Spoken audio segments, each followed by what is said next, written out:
अध्याय 10 पीछा करने वाले शिकारी।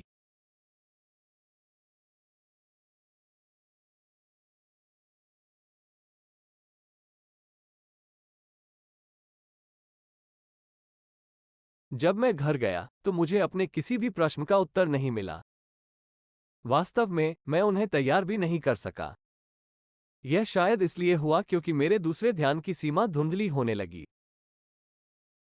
ये तब शुरू हुआ जब मैं रोजमर्रा की जिंदगी की दुनिया में फ्लोरिंडा ग्रू और कैरोल टिक्स से मिला। सबसे अधिक मेरा मूड इस तथ्य के कारण भ्रम से पीड़ित था कि मैं उन्हें इस बैठक से पहले बिल्कुल नहीं जानता था, और साथ ही मैं उनसे इतनी बारीकी से परिचित महसूस करता था कि ऐसा लगता था कि मैं थोड़ी सी भी जरूरत पर उनके लिए अपना जीवन दूंगा।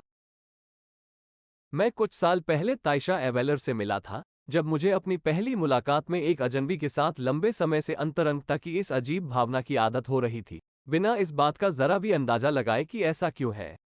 मेरे जीवन में एक ही अजीब लोगों के दो और लोगों की उपस्थिति ने मुझे पूरी तरह से रट से बाहर कर दिया। मैं अत्यधिक परिश्रम और थकान से बीमार पड़ गया और डॉन हुआन से मदद लेने के लिए मजबूर हो गया। मैं दक्षिणी मेक्सिको के एक शहर में गया जहां वो उस समय अपने दोस्तों के साथ रह रहा था। डॉन हुआन और उनके साथी जादूगर बस मेरी समस्याओं के उल्लेख पर हंसते हुए फट गए। डॉन हुआन ने मुझे समझाया कि वे वास्तव में मुझ पर नहीं, बल्कि खुद पर हंस रहे थे। अपने शोध के दौरान मुझे जिन कठिनाइयों का सामना करना पड़ा, उन्होंने उन्हें उन समस्याओं की याद दिला दी जो एक बार उन्हें भ्रमित करती थी, जब उनके दूसरे ध्यान की सीमा नष्ट हो गई थी, जैसा कि अब मेरे साथ हो रहा था। उनकी जागरूकता आपकी तरह इसके लिए तैयार नहीं थी, उन्होंने कहा। हर जादूगर ऐसी पीड़ा से गुजरता है कि हुआन जारी रहा। जागरूकता, यह एक जादूगर और एक साधारण व्यक्ति के लिए अनुसंधान का एक अंतहीन क्षेत्र है। जागरूकता के स्तर को बढ़ाने के लिए हमें कोई भी जोखिम उठाना चाहिए। इसके लिए सभी साधन अच्छे हैं। हालांकि ये जान ले कि जागरूकता केवल उसी व्यक्ति द्वारा बढ़ाई जा सकती है जिसके पास शांत दिमाग हो। डॉन हुआन ने फिर एक बार दोहराया कि इस दुनिया में उसका समय समाप्त हो रहा है, और मुझे अपने अवसरों का बुद्धिमानी से उपयोग करना चाहिए ताकि वह जाने से पहले जितना संभव हो उतना स्पष्टीकृत सामग्री को कवर कर सके। इस तरह के शब्दों ने आमतौर पर मुझे अत्यधिक अवसाद की स्थिति में डाल दिया, लेकिन उनके जाने का समय जितना करीब था, उतना ही आत्मविश्वास से मैंने इस भावना का सामना किया। मैं अब निराश नहीं था, लेकिन मैं अभी भी डरता था। इसके बाद उन्होंने और कुछ नहीं कहा। अगले दिन, उनके अनुरोध पर, मैं अपनी कार में उनके साथ मैक्सिको सिटी गया। हम दोपहर में वहां पहुंचे और सीधे पासियो अल्मडा क्षेत्र में होटल डेल प्राडो गए। जब भी वो मैक्सिको सिटी में रहता था, वो यहां रहता था। उस दिन, डॉन हुआन की 4 बजे एक वकील के साथ नियुक्ति हुई थी। चूंकि हमारे पास अभी भी बहुत समय था, इसलिए हम शहर के व्यापारिक हिस्से के केंद्र में प्रसिद्ध टेक उपा रेस्तरां में दोपहर का भोजन करने गए। ये रेस्तरां इस तथ्य के लिए प्रसिद्ध था कि आप वहां सबसे स्वादिष्ट व्यंजन ऑर्डर कर सकते थे। डॉन हुआन भूखा नहीं था। उन्होंने खुद को मीठे इमली के केवल 2 छोटे हिस्से लिए, जबकि मैंने खुद को एक शानदार दावत दी। वो मुझ पर हंसे और चुपचाप मेरी स्वस्थ भूख के लिए सहानुभूति व्यक्त की। मैं आपसे एक कार्य करने के लिए कहने जा रहा हूं, उन्होंने दोपहर का भोजन समाप्त करते समय रूखे स्वर में कहा। ये सपने के तीसरे द्वार के कार्य का अंतिम भाग है। ये स्टैकिंग स्टाकर का प्रतिनिधित्व करता है, सबसे रहस्यमय जादू तकनीक। स्टैकिंग स्टाकर का उपयोग करने का अर्थ है जादुई क्रियाओं को करने के लिए अकार्बनिक प्राणियों की दुनिया से जानबूझकर ऊर्जा खींचना। क्या जादुई क्रियाएं, डॉन हुआन? परिवहन के साधन के रूप में जागरूकता का उपयोग करते हुए एक यात्रा ने समझाया। रोजमर्रा की जिंदगी की दुनिया में हम पानी का उपयोग पर्यावरण के हिस्से के रूप में करते हैं जो इसके माध्यम से आगे बढ़ने के लिए उपयुक्त है। कल्पना कीजिए कि जागरूकता भी एक ऐसा साधन हो सकता है जिसके द्वारा आप यात्रा कर सकते हैं। जागरूकता के माध्यम से पूरे ब्रह्मांड से जासूस हमारे पास आते हैं। इसी तरह का जादू, बदले में, जागरूकता के माध्यम से ब्रह्मांड के सबसे दूरस्थ छोर तक पहुंचता है। डॉन हुआन ने हमारी बातचीत के दौरान मुझे जो भी बातें बताईं, उनमें ऐसे विचार थे जिन्होंने उनकी ओर से बिना किसी चाल के मेरा वास्तविक ध्यान आकर्षित किया। यह उन विचारों में से एक था। यह विचार की जागरूकता आसपास की भौतिक दुनिया का हिस्सा है, वास्तव में क्रांतिकारी है, मैंने विस्मय के साथ कहा। मैंने यह नहीं कहा कि जागरूकता भौतिक दुनिया का अभिन्न अंग है, उन्होंने मुझे सही किया। यह ऊर्जा की दुनिया का हिस्सा है। आपको इस अंतर को समझना चाहिए। एक जादूगर को देखने के लिए जागरूकता एक चमक की तरह दिखती है। वे इस चमक के साथ अपने ऊर्जा शरीर का समन्वय कर सकते हैं और इसकी मदद से आगे बढ़ सकते हैं। भौतिक और ऊर्जा घटकों में क्या अंतर है? मैंने पूछा। उनके बीच अंतर यह है कि भौतिक भाग ये दुनिया का वर्णन करने की आमतौर पर स्वीकृत प्रणाली का हिस्सा है, जबकि ऊर्जा के बारे में ऐसा नहीं कहा जा सकता है। लेकिन ऊर्जा संस्थाएं, जैसे चेतना, हमारे ब्रह्मांड में भी मौजूद हैं। हम, सामान्य लोगों के रूप में, केवल भौतिक दुनिया को नोटिस करते हैं, क्योंकि हम इसके आदी हैं। जादू भी उसी कारण से ऊर्जा दुनिया द्वारा देखा जाता है, वे इसके आदी हैं। डॉन हुआन ने समझाया कि हमारे आसपास की दुनिया के ऊर्जा तत्व के रूप में जागरूकता का उपयोग करना जादू का सार है। जादू के अभ्यास के दृष्टिकोण से जादूगर के कार्यों का क्रम निम्नानुसार उल्लिखित है। पहला, जादूगर के मार्ग का अनुसरण करने के दौरान हमारे अंदर मौजूद ऊर्जा की मुक्ति। दूसरा, सपने देखने के माध्यम से ऊर्जा शरीर को विकसित करने के लिए इस ऊर्जा का उपयोग करना। और तीसरा, हमारे सभी भौतिक अभिव्यक्तियों के साथ ऊर्जा शरीर में अन्य दुनिया में प्रवेश करने के लिए आसपास की दुनिया के हिस्से के रूप में जागरूकता का उपयोग है।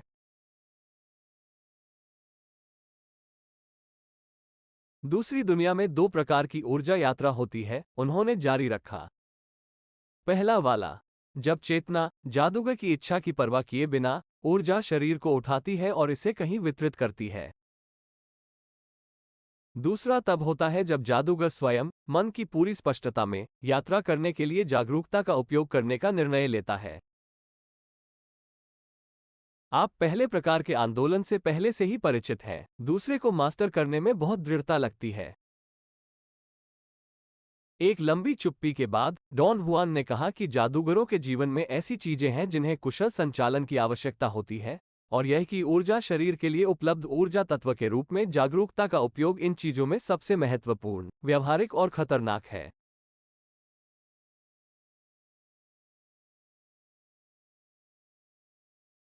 मेरे पास कहने को कुछ नहीं था।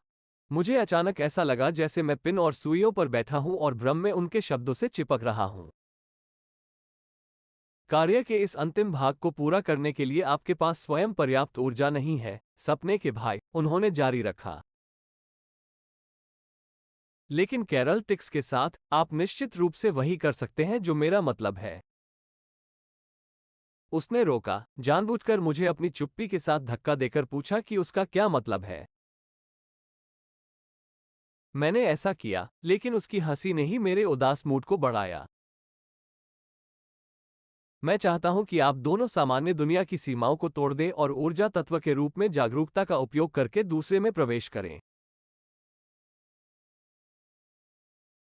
यह विनाश और निकास एक शिकारी का पीछा करने के बराबर है। आसपास की दुनिया के एक हिस्से के रूप में जागरूकता का उपयोग आपको अकार्बनिक प्राणियों के प्रभाव को बाईपास करने की अनुमति देता है, लेकिन इसका तात्पर्य उनकी ऊर्जा के उपयोग से है। वो मुझे कुछ और नहीं बताना चाहता था, ताकि मुझे प्रभावित न करें, जैसा उसने कहा। उनका मानना था कि मुझे जितना कम पता था कि मुझे क्या इंतजार है, उतना ही बेहतर होगा। मैं सहमत नहीं था, लेकिन उन्होंने मुझे आश्वासन दिया कि कम से कम मेरा ऊर्जा शरीर खुद की देखभाल करने में काफी सक्षम है। रेस्तरां से हम वकील के कार्यालय गए। डॉन हुआन ने जल्दी से अपना व्यवसाय समाप्त कर लिया और कुछ ही मिनटों में हम पहले से ही हवाई अड्डे के रास्ते में एक टैक्सी में लुढ़क रहे थे। डॉन हुआन ने मुझे सूचित किया कि कैरल टिक्स लॉस एंजल्स से एक उड़ान पर थे और वह मेरे साथ सपने के काम के इस अंतिम भाग को करने के उद्देश्य से पूरी तरह से मैक्सिको सिटी आ रहे थे। जिस घाटी में मैक्सिको शहर स्थित है, वो जादुई करतबों के लिए एक शानदार जगह है, जिसमें से एक आप प्रदर्शन करने जा रहे हैं, वो चकित हो गया। आपने अभी भी मुझे नहीं बताया है कि मुझे क्या करना चाहिए, मैंने कहा। उसने मुझे जवाब नहीं दिया। उसने अब बात नहीं की, लेकिन जब हम विमान के उतरने का इंतजार कर रहे थे, तो उसने ठीक ठीक समझाया कि मुझे क्या करना है। मुझे रेजिस होटल में कैरोल के कमरे में आना होगा, जो हमारे सामने उसी सड़क पर था।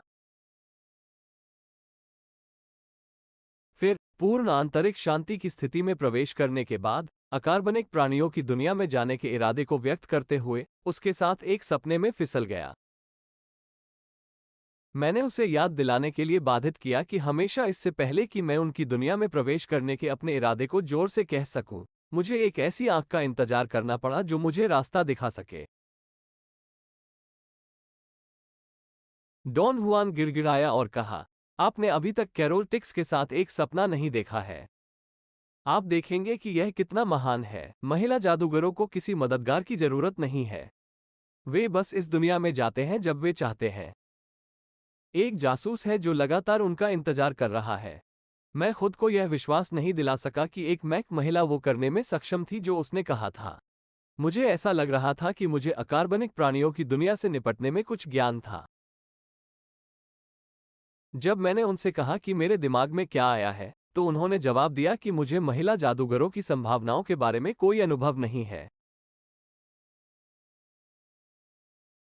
आपको क्या लगता है कि मुझे आपके शरीर को उनकी दुनिया से बाहर निकालने के लिए कैरोल की मदद की आवश्यकता क्यों है? उसने पूछा। क्या आपको लगता है कि यह इसलिए है क्योंकि वो सुंदर है? और फिर क्यों, डॉन हुआन? क्योंकि मैं इसे अपने दम पर नहीं संभाल सकता था, और उसके लिए ये सरासर बकवास था। उनकी दुनिया में वो विशेष निपुणता दिखाती है। क्या वो इस अर्थ में एक अपवाद है, डॉन हुआन?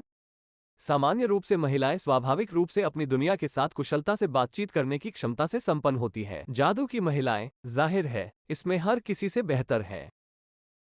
कैरल टिक्स इस संबंध में किसी से भी बेहतर है, क्योंकि गुआल में वो महान ऊर्जा के साथ संपन्न है। मुझे लगा कि मैंने डॉन हुआन को एक गंभीर विरोधाभास में पकड़ लिया है। उन्होंने मुझे पहले बताया था कि अकार्बनिक प्राणी महिलाओं में बिल्कुल भी दिलचस्पी नहीं दिखाते हैं। अब उसने इसके विपरीत दावा किया। नहीं, मैं खुद का खंडन नहीं कर रहा हूं। उन्होंने टिप्पणी की जब मैंने उनसे अपने विचार व्यक्त किए। मैंने तुमसे कहा था कि अकार्बनिक प्राणी महिलाओं का पीछा नहीं करते, वे केवल पुरुषों का पीछा करते हैं। लेकिन मैंने आपको ये भी बताया कि अकार्बनिक प्राणी स्त्री सिद्धांत को अपनाते हैं और पूरा ब्रह्मांड इस सिद्धांत को कई तरह से अपनाता है।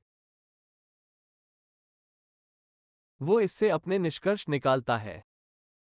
चूंकि मैं किसी भी तरह से निष्कर्ष नहीं निकाल सका, डॉन हुआन ने मुझे समझाया कि महिला जादूगर अकार्बनिक प्राणियों की दुनिया में आते हैं और जब चाहें इसे छोड़ देते हैं, क्योंकि हमारे सिद्धांत के अनुसार उन्होंने जागरूकता बढ़ाई है और स्त्री सिद्धांत को मूर्त रूप दिया है। आप इसके बारे में पता है, मुझे लगता है, मैंने पूछा। मेरे समूह की महिलाओं ने कभी ऐसा नहीं किया। लेकिन इसलिए नहीं कि वे नहीं कर सके, बल्कि इसलिए कि मैंने उनसे बात की। दूसरी ओर, अंतरिक्ष समूह की महिलाओं ने जितनी बार अपनी स्कर्ट बदली, उतनी बार ऐसा किया। मुझे अपने पेट में एक खालीपन महसूस हुआ। मैं वास्तव में अपने समूह की महिलाओं के बारे में कुछ नहीं जानता था। सुला के स्वर ने मुझे ये कहते हुए दिलासा दिया कि मेरे जीवन की परिस्थितियां उनके जीवन की परिस्थितियों से उतनी ही अलग हैं जितनी कि एक नागुल के रूप में मेरी भूमिका उनकी भूमिका से है। उन्होंने मुझे आश्वासन दिया कि मैं अपने समूह की महिलाओं को मना नहीं करूंगा, भले ही यह अचानक मेरे साथ हुआ हो। जैसे ही हम होटल के रास्ते में एक टैक्सी में सवार हुए, जहां कैरोल रहने वाली थी, उसने उन लोगों की नकल करके हमारा मनोरंजन किया जिन्हें हम जानते थे। मैंने गंभीर होने की कोशिश की और उससे हमारे आगामी असाइनमेंट के बारे में पूछा। उसने उचित गंभीरता के साथ मुझे जवाब न दे पाने के बारे में किसी तरह की माफी मांगी। डॉन हुआन जोर से हंसे जब उसने मेरी आवाज की गंभीर आवाज की नकल की। एक होटल में कैरोल की व्यवस्था करने के बाद हम तीनों शहर के मध्य भाग में घूमते हुए यूकेनिस्ट की दुकानों में देख रहे थे। हमने टाइल्स के नीचे घर के सैनबोन रेस्तरां में हल्का डिनर किया। शाम को लगभग 10 बजे हम रेजिस होटल लौट आए। हम सीधे लिफ्ट के लिए रवाना हुए। मेरे डर ने आंतरिक विवरणों को देखने की मेरी क्षमता को तेज कर दिया है। होटल की इमारत पुरानी और भव्य थी। हॉल में फर्नीचर स्पष्ट रूप से 100 साल पहले नया था। और फिर भी हमारे आसपास हर जगह कुछ ऐसा था जो हमें पूर्व धूमधाम की याद दिलाता था, जो निश्चित रूप से आकर्षक था। अब मैं आसानी से समझ सकता था कि कैरोल इस होटल से इतना प्यार क्यों करती थी। इससे पहले कि हम लिफ्ट में प्रवेश करते, मेरी चिंता इस तरह के अनुपात में पहुंच गई कि मुझे नवीनतम निर्देशों के लिए डॉन हुआन की ओर मुड़ना पड़ा। मुझे फिर से बताओ कि हमें क्या करना चाहिए, मैंने पूछा। डॉन हुआन ने हमें फोअर में विशाल पुरानी गंदी कुर्सियों पर बैठाया और धैर्यपूर्वक हमें समझाया कि जैसे ही हम अकार्बनिक प्राणियों की दुनिया में आते हैं, हमें अपने ऊर्जा निकायों को चेतना के नियंत्रण को स्थानांतरित करने के अपने इरादे को व्यक्त करना चाहिए। उन्होंने कैरोल और मुझे एक साथ अपना इरादा व्यक्त करने की सलाह दी, हालांकि यह इतना महत्वपूर्ण नहीं था। उनके अनुसार, वास्तव में जो महत्वपूर्ण था, वो केवल ऊर्जा शरीर की देखभाल के लिए रोजमर्रा की दुनिया की जागरूकता को पूरी तरह से स्थानांतरित करने का हमारा इरादा था। हम जागरूकता के इस हस्तांतरण को कैसे अंजाम दे सकते हैं, मैंने पूछा। उन्होंने कहा कि चेतना का हस्तांतरण केवल किसी के इरादे को सही ढंग से व्यक्त करने और आवश्यक ऊर्जा क्षमता रखने का मामला है। कैरल पहले से ही यह सब जानता है, उसने पहले भी ऐसा किया है। वो पहले से ही एक भौतिक शरीर में अकार्बनिक प्राणियों की दुनिया का दौरा कर चुकी थी जब उसने आपको वहां से बाहर निकाला, याद है? उसकी ऊर्जा इस चाल को संभाल लेगी। ये तराजू को टिप देगा। तराजू को टिपने का क्या मतलब है? मुझे लगता है कि मैं नरक में हूं, डॉन हुआन। डॉन हुआन ने समझाया कि तराजू को टिप करने की अभिव्यक्ति का अर्थ है जादू में अपने सभी शारीरिक वजन को ऊर्जा शरीर में जोड़ना। उन्होंने कहा कि चेतना को दूसरी दुनिया में जाने के साधन के रूप में उपयोग करते समय निर्णायक भूमिका किसी भी विधि के उपयोग से नहीं, बल्कि इरादे की समग्रता और ऊर्जा के पर्याप्त भंडार से निभाई जाती है। यदि कैरल की ऊर्जा की मात्रा को मेरे साथ जोड़ा जाता है, तो हमें एक अभिन्न इकाई मिलेगी जो हम दोनों को एकजुट करती है, जो हमारे भौतिक शरीर को उठाने के लिए पर्याप्त शक्तिशाली है और उन्हें दूसरी दुनिया में संक्रमण करने के लिए हमारे ऊर्जा निकायों से जोड़ती है। इस दूसरी दुनिया में रहने के लिए हमें वास्तव में क्या करना है?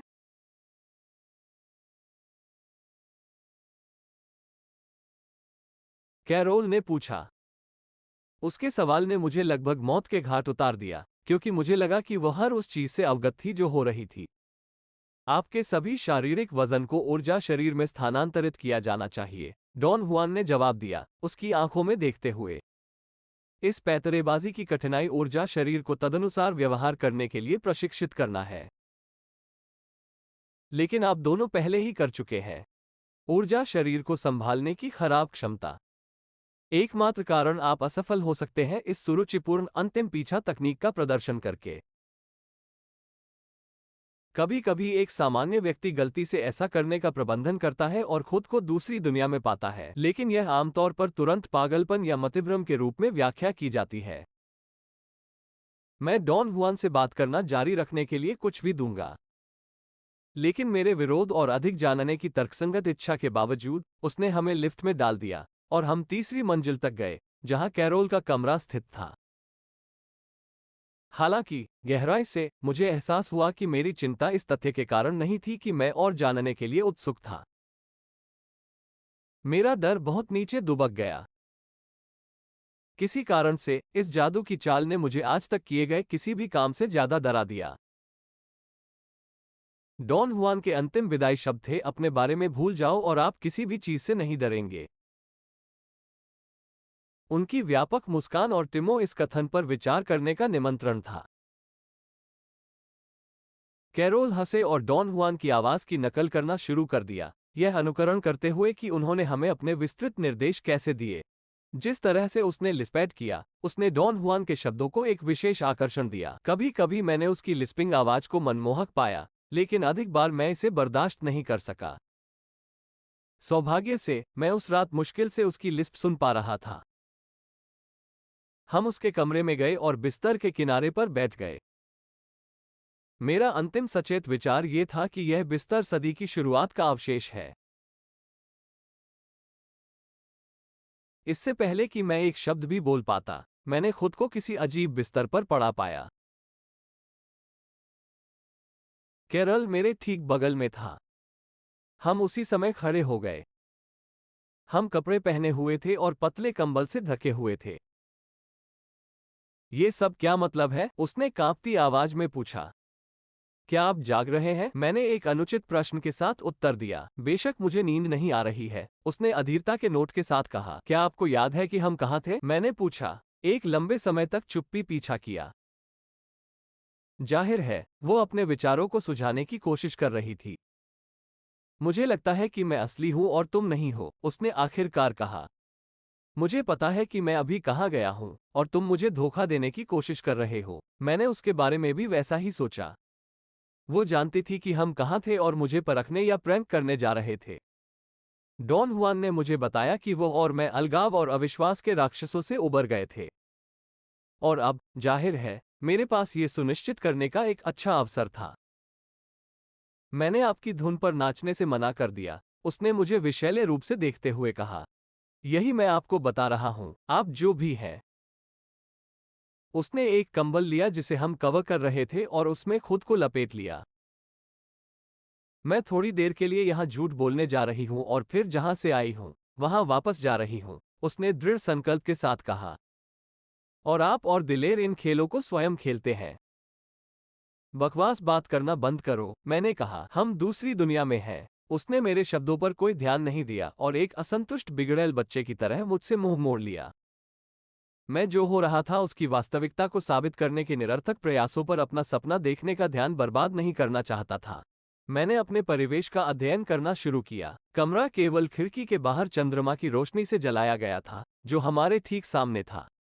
हम एक ऊंचे बिस्तर पर एक छोटे से कमरे में थे। मैंने देखा कि बिस्तर काफी आदिम था। 4 मोटे पदों को जमीन में खोदा गया था और बिस्तर का बहुत आधार इन पदों से जुड़ी लंबी छड़ियों का एक जाली था। उसके ऊपर एक मोटा, बल्कि सख्त गद्दा था। कोई बिस्तर नहीं था, कोई तकिए नहीं थे। कुछ समझ से बाहर से भरे मोटे कपड़े के बैग दीवारों के पास एक ढेर में ढेर हो गए थे। बिस्तर के पास 2 बैग, एक दूसरे के ऊपर रखे, उस पर चढ़ने के लिए एक स्टैंड के रूप में सेवा की। एक प्रकाश स्विच की तलाश में दीवारों को देखते हुए, मैंने पाया कि हमारा उच्च बिस्तर दीवार के खिलाफ कोने में था। हमारे हेडबोर्ड पर एक दीवार थी। मैं बिस्तर के बाहरी किनारे पर था, जबकि कैरोल दूसरी दीवार के खिलाफ लेटी हुई थी। जब मैं बिस्तर के किनारे पर बैठ गया, तो मैंने देखा कि यह जमीन से 3 फीट से अधिक ऊपर था। अचानक कैरोल उठ खड़ा हुआ और एक भयानक कानाफूसी में कहा, "यह घृणित है।" नागुअल ने मुझे यह नहीं बताया कि मैं खुद को इस स्थिति में पाऊंगा, और मुझे नहीं पता था कि यह ऐसा होगा। मैंने कहा। मैं कुछ और कहना चाहता था और बातचीत शुरू करना चाहता था, लेकिन मेरी चिंता अविश्वसनीय अनुपात में पहुंच गई। और तुम चुप रहो, उसने मुझे तेज, गुस्से वाली आवाज में बाधित किया। आप मौजूद नहीं हैं, आप एक भूत हैं, गायब हो जाओ, गायब हो जाओ। उसकी तेज आवाज मुझे अजीब लग रही थी, और इसने मुझे अपने लगातार डर से विचलित कर दिया। मैंने उसे कंधों से हिलाया। वो चिल्लाई, लेकिन दर्द से इतना नहीं जितना आश्चर्य और झुंझलाहट से। मैं भूत नहीं हूं, मैंने कहा। हम अपनी ऊर्जा को मिलाकर यात्रा करते हैं। कैरल टिक्स हमारे बीच किसी भी स्थिति में जल्दी से अभ्यस्त होने की क्षमता के लिए प्रसिद्ध थे। कुछ क्षणों के बाद, वो हमारी स्थिति की वास्तविकता में विश्वास करती थी और अर्ध अंधेरे में अपने कपड़ों की तलाश करने लगी। मैंने प्रशंसा की कि वो डरती नहीं थी। वो खोज के साथ दूर हो गई, ये सोचकर कि अगर वो इस कमरे में बिस्तर पर जाती है तो वो अपने कपड़े कहाँ छोड़ सकती है। क्या आप कहीं भी कुर्सी देखते हैं? उसने पूछा। मैंने स्पष्ट रूप से 3 बैगों के ढेर को देखा जो एक मेज या एक उच्च बेंच के रूप में काम कर सकते थे। वो बिस्तर से कूद गई, उसके पास गई और वहां हमारे कपड़े पाए, जिस तरह से वो आमतौर पर करती थी, उसे बड़े करीने से मोड़ दिया। उसने मुझे मेरे कपड़े सौंपे, जो वास्तव में मेरे थे, लेकिन वे नहीं जो मैंने तब पहने थे जब मैं रेजिस होटल में कैरोल के कमरे में था। ये मेरे कपड़े नहीं हैं, उसने लिस्पेट किया, और शायद मेरा भी। कितना अजीब है। हमने मौन में कपड़े पहने। मैं उसे बताना चाहता था कि मैं चिंता करने वाला था। मैं इस बारे में भी बात करना चाहता था कि हम इस दुनिया में कितनी जल्दी चले गए। लेकिन जब मैंने कपड़े पहनना शुरू किया, तो मैंने पाया कि हमारी यात्रा के बारे में मेरे विचार बहुत अस्पष्ट हो गए। मुझे शायद ही याद हो कि इस कमरे में जागने से पहले हम कहाँ थे। यह ऐसा था जैसे मैंने होटल के कमरे के बारे में सपना देखा था। मैंने याद करने के लिए हर तरह के प्रयास किए, कोहरे पर काबू पाने के लिए जो मुझे धकना शुरू कर दिया। मैं अपनी स्मृति में धुंध को साफ करने में कामयाब रहा, लेकिन इसने मेरी सारी ऊर्जा निकाल दी। मेरे प्रयासों ने इस तथ्य को जन्म दिया कि मेरा दम घुटने लगा और पसीने से लथपथ हो गया। कैरल ने कहा कि कुछ लगभग मुझसे बेहतर हो गया। मैंने उसकी तरफ देखा। उसके शरीर पर और मेरे शरीर पर भी पसीना बह गया। यह आपको लगभग हरा भी देता है। आप इसके बारे में क्या सोचते हैं? ये सब संयोजन बिंदु की स्थिति पर निर्भर करता है, मैंने पूर्ण निश्चितता के साथ कहा। वो मुझसे सहमत थी। यह अकार्बनिक प्राणी हैं जो हमसे बेहतर हो रहे हैं, उसने कहा, कांपते हुए। नागोल ने मुझे चेतावनी दी कि यह भयानक होगा, लेकिन मैं कभी नहीं सोच सकता था कि यह इतना भयानक होगा। मैं उसके साथ पूरी तरह से सहमत था। हम एक बुरी गड़बड़ी में थे, लेकिन मैं ये पता नहीं लगा सका कि हमारी स्थिति का सारा आतंक कहाँ से आया। न तो कैरोल और न ही मैं अब नए थे। हमने कई प्रयोगों में देखा और भाग लिया, जिनमें से बिल्कुल असहनीय थे। लेकिन हमारे इस कमरे में, जहां हम एक सपने में थे, मेरे लिए कुछ अविश्वसनीय रूप से डरावना था। हम एक सपने में हैं, है ना? कैरोल ने पूछा। मैंने इसे संदेह से परे कुछ के रूप में पुष्टि की, हालांकि मैं डॉन हुआन को यहां देखने के लिए कुछ भी दूंगा।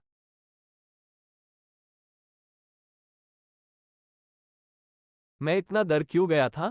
उसने मुझसे पूछा, जैसे कि मैं तर्कसंगत रूप से उसे समझा सकता हूं। इससे पहले कि मैं इसके बारे में सोच पाता, उसने अपने सवाल का जवाब दिया। उसने कहा कि जो चीज वास्तव में उसे डराती थी, वो इंद्रियों के लिए उपलब्ध होने के अलावा कुछ भी महसूस करने में असमर्थता थी।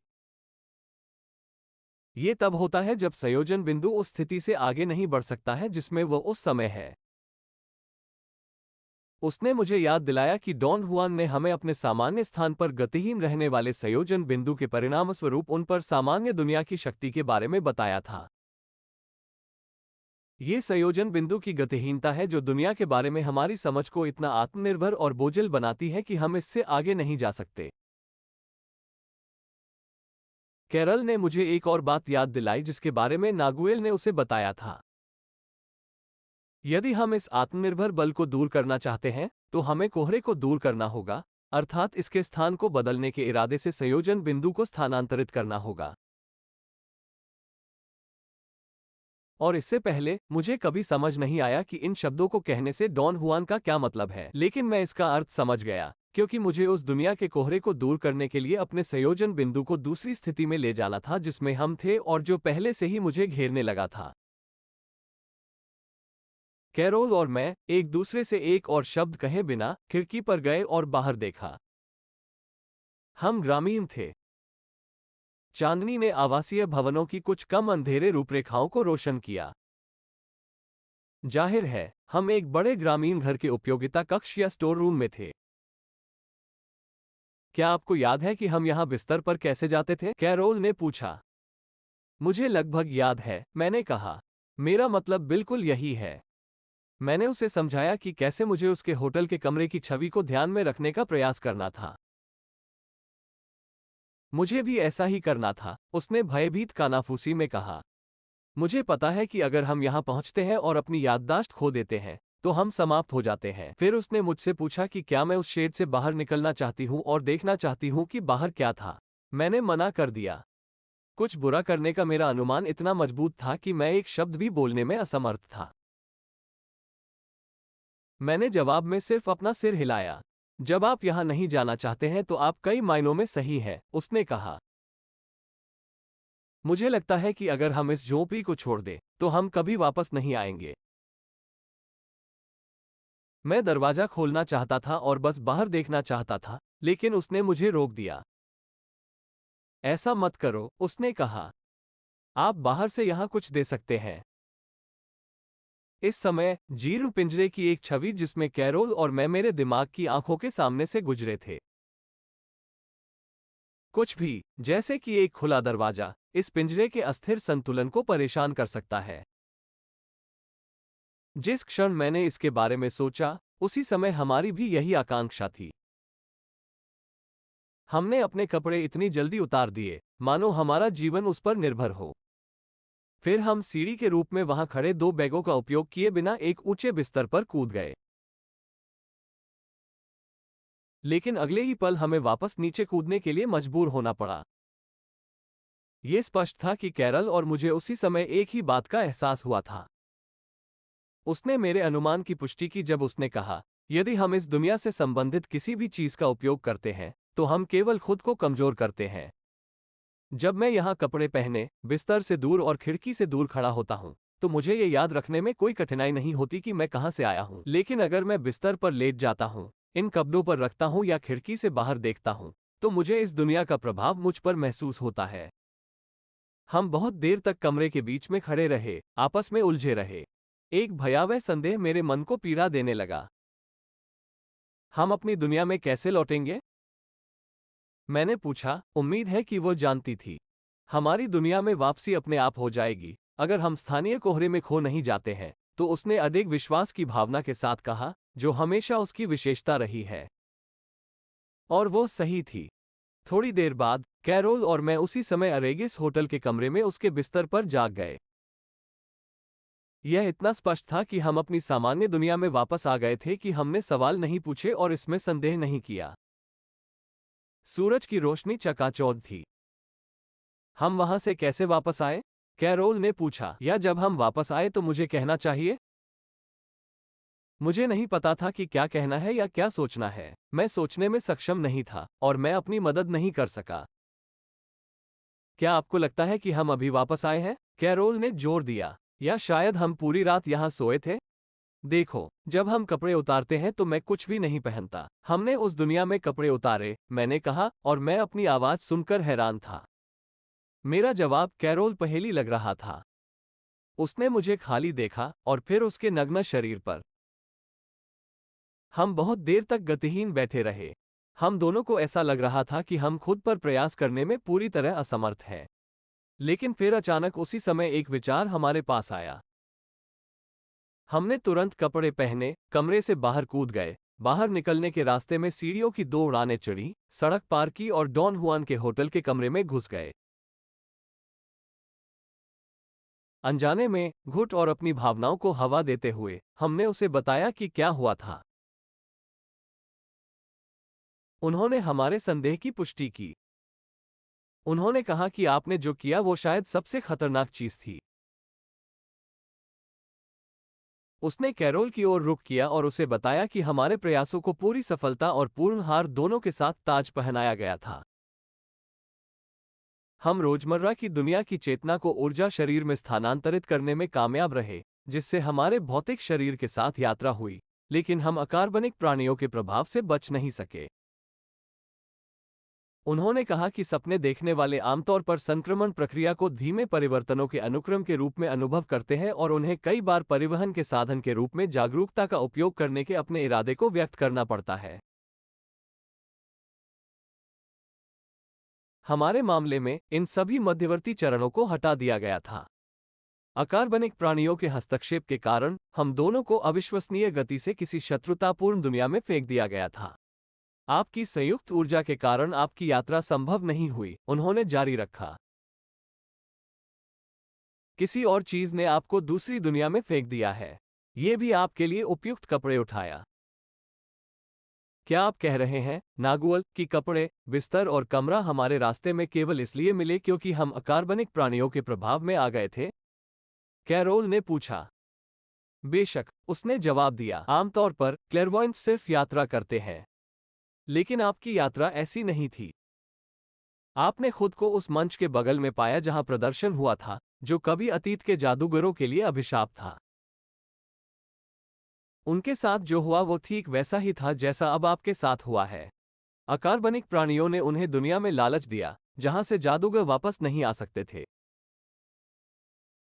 मुझे ये पूर्वाभास करना चाहिए था, लेकिन मुझे ये भी एहसास नहीं था कि अकार्बनिक प्राणी आपके लिए ऐसा जाल स्थापित करके अपना सार प्रकट कर सकते हैं। क्या आप कह रहे हैं कि वे हमें हमेशा के लिए वहां रहना चाहते थे? कैरोल ने पूछा। यदि आप उस झोंपड़ी से बाहर आए होते, तो भी आप उस दुनिया में बुरी तरह फंस जाते, डॉन हुआन ने कहा। उनके अनुसार इस तथ्य के कारण कि हमें भौतिक निकायों के साथ एक और दुनिया में ले जाया गया था, अकार्बनिक प्राणियों द्वारा निर्धारित की गई स्थिति पर हमारे संयोजन बिंदुओं का निर्धारण इतना मजबूत था कि इसने कोहरे की तरह कुछ बनाया जिसने स्मृति बना दी दुनिया से हम दुर्गम आए।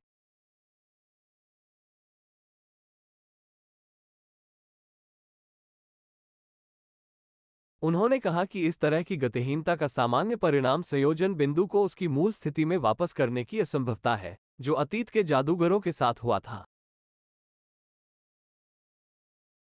इसके बारे में सोचो, उसने हमें बुलाया। शायद यही हमारी रोजमर्रा की दुनिया में हम सभी के साथ होता है। हम यहाँ रह रहे हैं और अपने संयोजन बिंदु को इतनी मजबूती से ठीक कर रहे हैं कि हम भूल गए हैं कि हम कहाँ से आए थे और हमारे यहाँ आने का उद्देश्य क्या था। डॉन हुआन अब हमारी यात्रा के बारे में बात नहीं करना चाहता था। मुझे लगा कि वो हमें अनावश्यक भय और चिंता का कारण नहीं बनाना चाहता था। वो हमारे साथ नाश्ता करने गया था, भले ही दोपहर पहले ही ठीक हो चुकी थी। शाम के 6 बजे पहले से ही थे जब हम रेस्तरां के पास पहुंचे, जो एवेन्यू फ्रांसिस का मदेरो के होटलों से कुछ ब्लॉक दूर था। कैरोल और मैं लगभग 18 घंटे तक सोए, अगर हमारे साथ जो हो रहा था उसे एक सपना कहा जा सकता है। केवल डोम हुआंग भूखा था। कैरोल ने झुंझलाहट के स्पर्श के साथ उल्लेख किया कि उसने सूअर की तरह खाया। डॉन हुआन की हंसी सुनते ही पड़ोसी टेबल पर बैठे लगभग सभी लोगों ने चारों ओर देखा। रात गर्म थी, सितारों ने आकाश को भर दिया। हम पासेओ अल्मदा में एक बेंच पर बैठे थे, एक नरम कोमल हवा थी। एक सवाल है जो मुझे परेशान करता है, कैरोल डॉन हुआन ने कहा। हम वास्तव में वो नहीं कर रहे थे जो हम कर रहे थे, जागरूकता का उपयोग यात्रा करने के साधन के रूप में कर रहे थे। क्या हम थे? ये सच है, डॉन हुआन ने कहा और एक गहरी सांस ली। कार्य अकार्बनिक प्राणियों से बचना था और उनकी शक्ति में नहीं आना था। अब हमें क्या करना चाहिए? उसने पूछा। उन्होंने कहा कि जब तक आप मजबूत नहीं हो जाते, तब तक आपको अस्थायी रूप से पीछा करने वालों को स्थगित करना चाहिए। या हो सकता है कि आप इस कला को कभी समझ न सकें। अंत में, ये बात नहीं है। यदि एक फिट नहीं है, तो दूसरा होगा। जादू अंतहीन साहसी है। उन्होंने हमें फिर से समझाया, जैसे कि उनके शब्दों को हमारे दिमाग में छापने की कोशिश कर रहे हों, कि आसपास की दुनिया के हिस्से के रूप में जागरूकता का उपयोग करने के लिए क्लेरवॉयंट्स को पहले अकार्बनिक प्राणियों की दुनिया की यात्रा करनी चाहिए। फिर उन्हें इन यात्राओं का उपयोग स्प्रिंगबोर्ड के रूप में करना चाहिए ताकि इस वास्तव में अंधेरे ऊर्जा की सही मात्रा जमा हो सके। उसके बाद उन्हें जागरूकता की मदद से दूसरी दुनिया तक पहुंचने का अपना इरादा दिखाना चाहिए। आपकी यात्रा की विफलता को इस तथ्य से समझाया गया है कि आपके पास चलने के लिए जागरूकता का उपयोग करने का कोई मौका नहीं था, उन्होंने जारी रखा। जैसे ही आप अकार्बनिक प्राणियों की दुनिया में थे, आपको तुरंत दूसरी दुनिया में फेंक दिया गया। आप हमें आपके लिए क्या करने की सलाह देंगे? कैरोल ने पूछा। मैं आपको सलाह दूंगा कि जितना हो सके कम से कम देखें। मुझे यकीन है कि अकार्बनिक प्राणी आपको फिर से पकड़ने में विफल नहीं होंगे, खासकर यदि आप अपनी ऊर्जा को जोड़ते हैं। तो उस समय से कैरल एक्स और मैं जानबूझकर एक दूसरे से दूर रहे। संभावना है कि हम गलती से फिर से एक समान यात्रा में आ जाएंगे, हमारे लिए बहुत वास्तविक और खतरनाक था। डॉन हुआन ने न मिलने के हमारे दृढ़ संकल्प का समर्थन किया, बार बार दोहराते हुए कि हमारी संयुक्त ऊर्जा हमें फिर से फंसाने के लिए अकार्बनिक प्राणियों को अच्छी तरह से धक्का दे सकती है। डॉन हुआन ने फिर से मेरे सपने में शामिल किया, सपने की तरह राज्यों में ऊर्जा की दृष्टि का अभ्यास करें जो इसे उत्पन्न करते हैं। थोड़ी देर बाद मैंने अपने सामने दिखाई देने वाली हर चीज को देखना सीख लिया। आगे का अध्ययन जारी रखते हुए मैं एक बिल्कुल अद्भुत स्थिति में पहुंच गया। मैंने जो देखा उसका मैं यथोचित वर्णन नहीं कर सका। मेरी इंद्रियों ने मुझे बताया कि मैं धारणा के स्तर तक पहुंच गया था जिसके लिए मेरे पास व्यक्त करने के लिए कोई शब्द नहीं था। डॉन हुआन ने समझाया कि मेरी समझ से बाहर और अवर्णनीय दृष्टि मेरे ऊर्जा शरीर द्वारा जागरूकता के उपयोग का संकेत देती है। हालांकि यह इसे परिवहन के साधन के रूप में उपयोग नहीं कर रहा था, जिसके लिए मेरे पास पर्याप्त ऊर्जा नहीं थी, लेकिन निर्जीव पदार्थ या जीवित प्राणियों के ऊर्जा क्षेत्रों को समझने के लिए।